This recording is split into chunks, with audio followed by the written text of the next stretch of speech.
வணக்கம். நான் கனி மார்த்தாண்டன். இன்றைய ஜோதிட வகுப்பில் திருமண வாழ்க்கையை கணிப்பதற்கு எல்லாருமே 7ஆம் இடத்தை கணிப்பாக வைத்து திருமண வாழ்க்கையை கணிப்போம் இல்லையா? அந்த 7ஆம் இடம்தான் திருமணஸ்தானம். இல்லை, குடும்ப வாழ்க்கை என்பது எப்படி இருக்குன்னு கணிப்பதற்கு 2ஆம் இடத்தை நம்ம முக்கிய ஸ்தானமாக வைத்து லக்கணமாக போட்டு பார்த்து கணிக்கணும். ஆனால் இந்த 12ஆம் இடமான பஞ்சனை சுகத்தை காட்டக்கூடிய 12ஆம் இடம், அயன போக சுகத்தை தரக்கூடிய இந்த இடத்தை வைத்து எப்படி நம்ம ஜாதகத்தில் திருமண வாழ்க்கை எப்படி இருக்கும், இதை எப்படி கணிக்க முடியும் என்பதுதான் இன்னைக்கு ஜோதிட வகுப்பு. இதுவரைக்கும் நீங்கள் பார்த்த பல ஜோதிட முறைகளில் இந்த விதி கொஞ்சம் வித்தியாசமானது. இதுக்கு முன்னாடி நீங்கள் பார்த்தது எல்லாமே பராசர் ஜோதிட முறை பார்த்துருப்பீங்க, பிருகுநந்தி நாடி முறை பார்த்துருப்பீங்க. ஆனால் இன்னைக்கு நீங்கள் பார்க்க போகிற இந்த திருமணத்தை நம்ம கணிக்கக்கூடிய முறைக்கு பெயர் ஜெயமினியினுடைய முறை. அதான் ஜெயமினியினுடைய கணிப்பு முறை. இதற்கு பெயர் உபபதா லக்கணம். இந்த உபபதா லக்கணத்தை கொண்டு எப்படி ஒரு ஜாதகருக்கு திருமண வாழ்க்கை சீக்கிரமாக நடக்கக்கூடிய அமைப்பு இருக்கா, அந்த குடும்ப வாழ்க்கை என்பது ஏதாவது பிரச்சனை வில்லங்கம் தரக்கூடிய வகையில் அமைப்பு இருக்கா அப்படிங்கிறத எப்படி கணிக்கலாம், அதுதான் இன்னைக்கு ஜோதிட வகுப்பு. ஜெயமினி என்ற மகரிஷி தன்னுடைய ஜோதிட கணிப்புகளுக்கென்று தனியாக சில விதிமுறைகளை வகுத்திருக்கின்றார். அதில் தான் இந்த இந்து லக்கணம், பதா லக்கணம், ஆருட லக்கணம், இதெல்லாம் நீங்கள் ஏற்கனவே நான் உங்களுக்கு சொல்லி கொடுத்துருக்கேன் வகுப்பில். ஆனால் இன்னைக்கு நீங்கள் பார்க்க போகிறது உபபதா லக்கணம். இந்த லக்கணத்தை அடிப்படையாக கொண்டு ஒரு ஜாதகருக்கு திருமண வாழ்க்கை சீக்கிரமாக நடக்கும், இல்லை லேட்டாக தான் நடக்குங்க, நீங்கள் என்ன முயற்சி பண்ணாலும் ஏதாவது ஒரு தடை அந்த திருமண வாழ்க்கையில் பிரச்சனை தரும் அப்படின்ற மாதிரி நம்ம கணிக்க முடியும். அதை நீங்கள் நேரடியாகவே எப்படி இந்த உபபதா லக்கணத்தை நம்ம கணிக்கலான்றதை பார்க்கலாம். 12ஆம் இடமான இந்த பஞ்சனை ஸ்தானத்தை அடிப்படையாக கொண்டு கணிக்கப்படுகின்ற முறை தான் உபபதா லக்கணம். இப்போ இந்த ஜாதகத்தில் ஒரு ராசி கட்டம் எடுத்திருக்கேன். இந்த ராசி கட்டத்தில் முதல்ல நம்ம பார்க்க போகிறது உபபதா லக்கணம் எது அப்படின்றத பார்க்க போகிறோம். லக்கணத்திற்கு 12ஆம் இடம். இப்போ நான் எடுத்திருக்கிறது ரிஷப லக்கணம். ரிஷப லக்கணத்திற்கு 12ஆம் இடமாக மேஷ ராசி வரும். இந்த மேஷ ராசியினுடைய அதிபதி, அப்போ மேஷ ராசியினுடைய அதிபதியான செவ்வாய் எங்கே இருக்காருன்னு பார்க்குறோம். கன்னி ராசியில் செவ்வாய் அமர்ந்திருக்காரு. அப்போ லக்கணத்தில் இருந்து இந்த செவ்வாய் அமர்ந்திருக்கக்கூடிய ஸ்தானமான கன்னி ராசி வரைக்கும் எண்ணி பார்க்கணும். அதாவது லக்கணத்திலேருந்து 12ஆம் இடத்த அதிபதி எந்த ஸ்தானத்தில் அமர்ந்திருக்காருன்னு பாருங்க, அது வரைக்கும் நீங்கள் எண்ணி பார்க்கணும். இப்போ லக்கணத்திலேருந்து எண்ணி பார்த்தீங்கன்னா 5ஆவது இடமாக இந்த 12ஆம் இடத்த அதிபதி அமர்ந்திருக்கக்கூடிய கன்னி ராசி வீடு வரும். லக்கணத்திற்கு 5ஆம் இடத்தில் 12ஆம் இடத்த அதிபதி நிற்கின்றார். அதே மாதிரி 12ஆம் இடத்த அதிபதி நிற்கக்கூடிய ஸ்தானத்திலிருந்து அதே 5 கட்டங்கள் நம்ம எண்ணி பார்க்கின்ற பொழுது மகர வீடு வரும். அப்போ இந்த மகர வீடு தான் உபபதா லக்கணம். இந்த உபபதா லக்கணத்தை கொண்டு எப்படி ஒரு ஜாதகருக்கு திருமண வாழ்க்கை என்பது சீக்கிரமாக நடக்குமா இல்லை லேட் ஆகுமா அப்படிங்கிறத நம்ம கணித்து விடலாம். இதை கணிக்கின்ற பொழுது நீங்கள் பராசர் முறையில் இருக்கின்ற மாதிரி இப்போ லக்கணத்திற்கு இது எத்தனாவது கட்டம் அப்படிங்கிற மாதிரி எடுக்காதீங்க.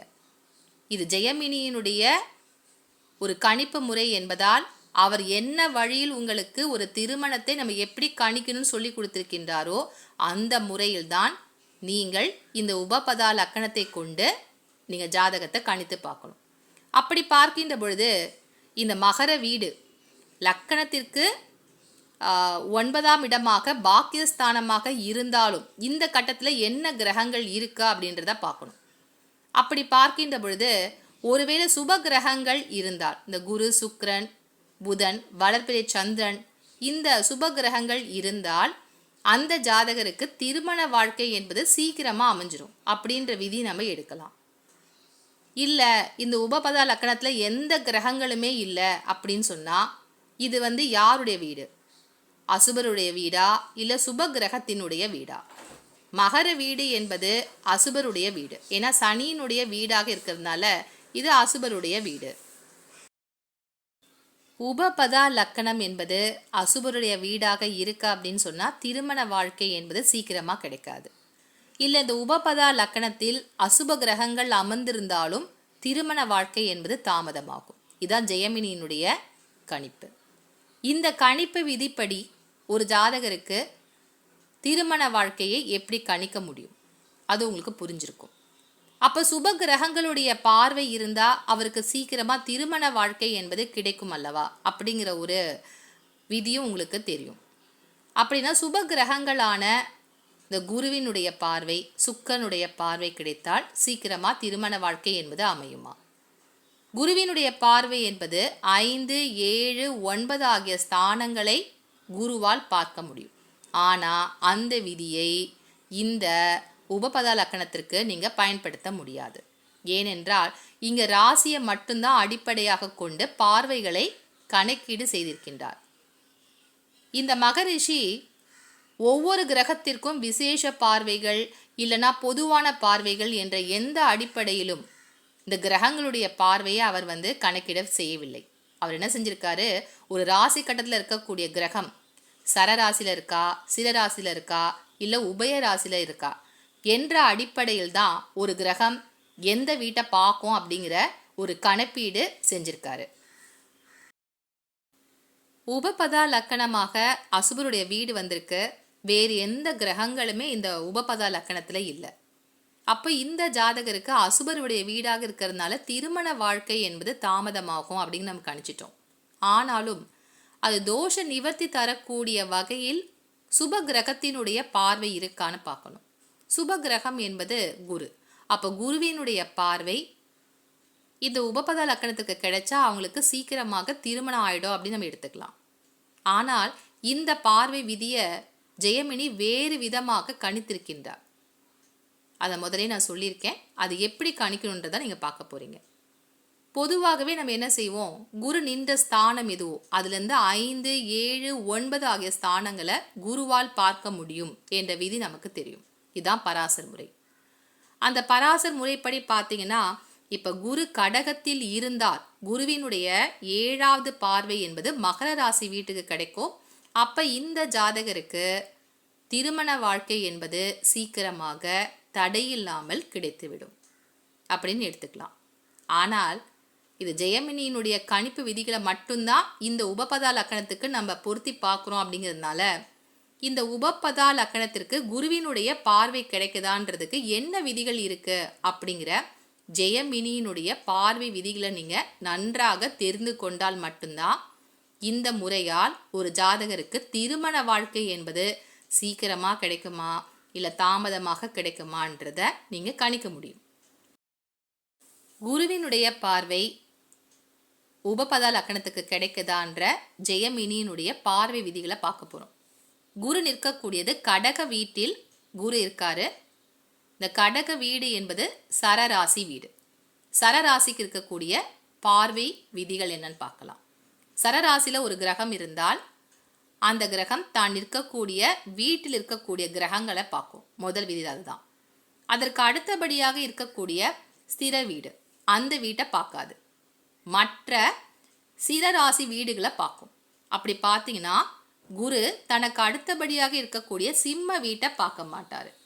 ஆனால் அடுத்த சிரராசி வீடுகள் என்பது விருச்சிகம் மற்றும் கும்ப வீடு.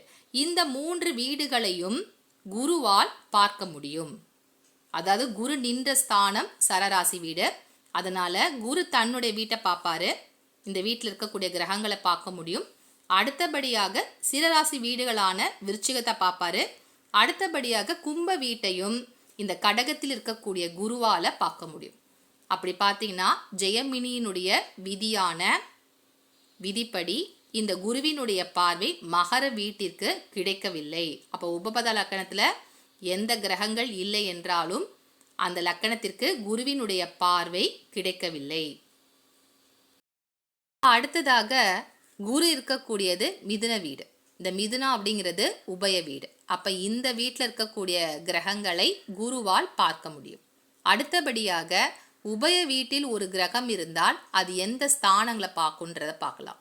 உபய ராசியில் ஒரு கிரகம் இருந்தால் ஜெயமினியினுடைய விதிப்படி பார்த்தீங்கன்னா உபய வீடுகளை மட்டும்தான் பார்க்க முடியும்.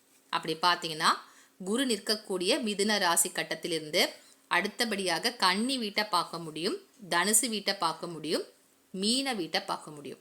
அப்படி பார்த்தாலும் குருவினுடைய பார்வை மகர வீட்டிற்கு கிடைக்கவில்லை. உபய ராசியில் இருக்கக்கூடிய ஒரு கிரகம் உபய ராசியில் நிற்கக்கூடிய கிரகங்களை மட்டும்தான் பார்க்க முடியும். இதுதான் ஜெயமினியினுடைய அடுத்த விதி.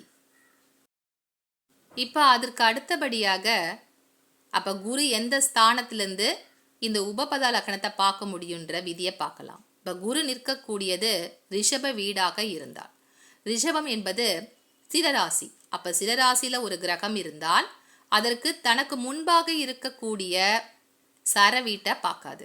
மற்ற சர வீடுகளை இந்த சிரராசியில் இருக்கக்கூடிய கிரகத்தால் பார்க்க முடியும்.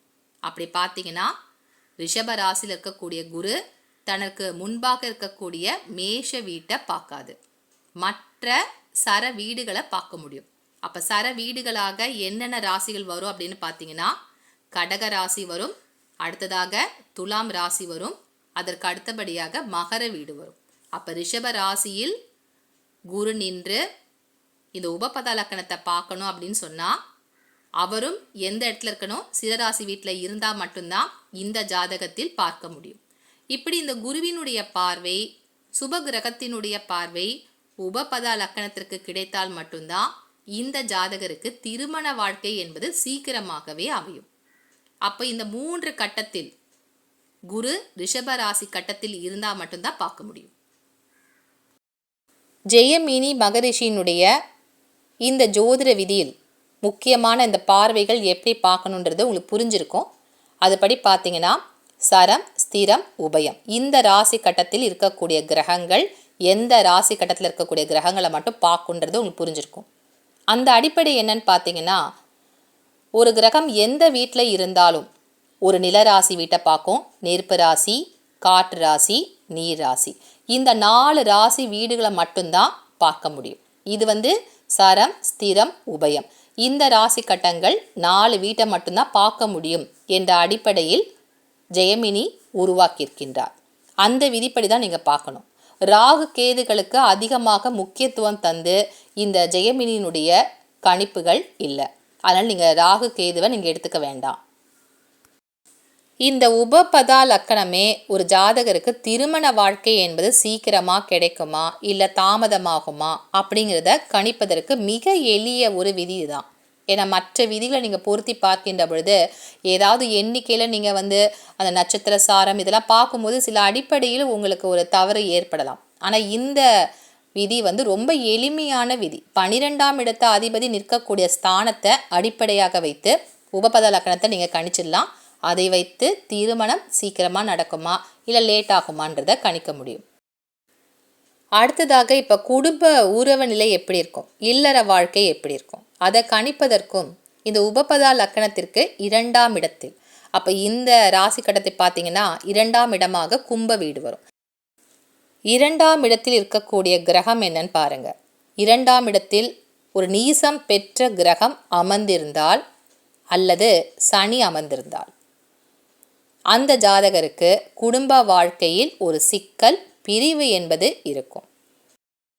உபபதா லக்கணத்திற்கு 2ஆம் வீடாக வரக்கூடிய கிரகம் ஜாதகத்தில் நீசம் பெற்று இருந்தாலும் இல்லை அஸ்தங்கம் என்ற நிலையில் இருந்தாலும், ஏன்னா சூரியனுடன் சேர்ந்து ஒரு கிரகம் ஒரு 7 டிகிரிக்குள்ளே இருக்கா அப்படின்னு சொன்னாலே அஸ்தங்க நிலையை பெற்றுவிடும். ஏன்னா இந்த ஜெயமினியினுடைய கணிப்பு முறை என்பது டிகிரிக்கு அதிகமாக முக்கியத்துவம் தரப்பட்ட ஒரு ஜோதிட முறை.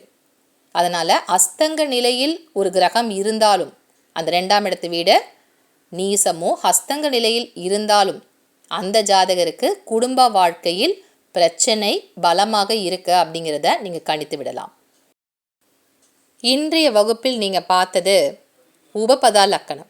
இந்த லக்கணத்தை அடிப்படையாக கொண்டு எப்படி திருமண வாழ்க்கை என்பது சீக்கிரமாக நடக்குமா இல்லை காலதாமதமாகுமா, குடும்ப வாழ்க்கை என்பது நல்லா இருக்குமா, அதில் ஏதாவது பிரிவு பிரச்சனை என்பது தரக்கூடிய அமைப்புகள் இருக்கா, இதுக்கு அனைத்துமே 12ஆம் இடத்து அதிபதியை மையமாக கொண்டு தான் இந்த ஜோதிட கணிப்பே இருக்குது. இந்த உபபதா லக்கணத்தை நீங்கள் கணக்கீடு செய்கின்ற பொழுது கண்டிப்பாக பார்வைகள் ஜெயமினியினுடைய பார்வை விதிகளை தான் நீங்கள் கடைபிடிக்கணும். அதை விட்டுட்டு பராசர் முறையோ அல்லது பிருகுநந்தி நாடி முறை மூலமாக கிரக பார்வைகளை கணக்கீடு செய்யாதீர்கள். அது சரியான கணிப்பு முறையாக இருக்காது. மீண்டும் அடுத்த வகுப்பில் உங்களை சந்திக்கின்றேன். நன்றி, வணக்கம்.